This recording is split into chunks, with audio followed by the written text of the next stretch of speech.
Friends cable ने मालदा जिले के गाजौल में स्प्रिंग फेस्टिवल ऑर्गेनाइज किया। मालदा से खबर। 8 से 80 साल तक के सभी उम्र के लोग इस दिन रंगों के त्योहार में शामिल हुए। महिलाओं का जोश खास तौर पर देखने लायक था। वे एक साथ आई और खुशी खुशी डोल खेल में हिस्सा लिया। सुबह करीब 11 बजे स्टेज पर कल्चरल प्रोग्राम शुरू हुआ। डोल पूर्णिमा पर कई रविंद्र संगीत और डांस परफॉर्मेंस हुए। गानों और डांस से वसंत का माहौल और भी खुशनुमा हो गया और पूरा मैदान रंगों के जोश से भर गया।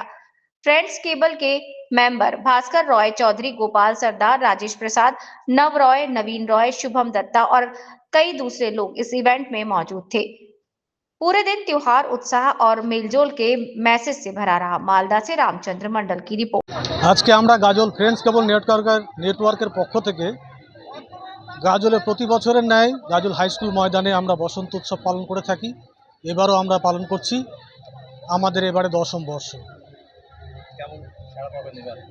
আশা করছি বৃহত্তর সাহারা পাবো, কারণ এখানে বেশিরভাগ যারা অংশ নেয় বাড়ির গৃহবধূরা, তারা বাড়ির কাজকর্ম সেরেই মানে ওবেলার দিকে আসে। ফলে মোটামুটি 12টার পর থেকে প্রচুর ভিড় পাই আমরা 3:30 পর্যন্ত। হ্যাঁ, দিন যত গড়ায় তত লোক আসে আমাদেরকে, মানে আমরা মানে দর্শকের অনিচ্ছা সত্ত্বেও আমরা প্রোগ্রাম বন্ধ করি, মানে এতটাই ক্রেজ থাকে। হ্যাঁ, গাজলের রাজপুর না, মানে উত্তরবঙ্গ থেকে আসে অনেকে ছুটি নিয়ে, বিশেষ করে এই দিনটা গাজলের বুকে উপভোগ করবে বলেই তারা ছুটি নিয়ে আসে। এবং আমরা দেখতে পাই ফেসবুকে আর কি অনেক দূর দূর থেকে শেয়ার হয়, তাতে করেই বুঝতে পারি যে বহু দূর থেকে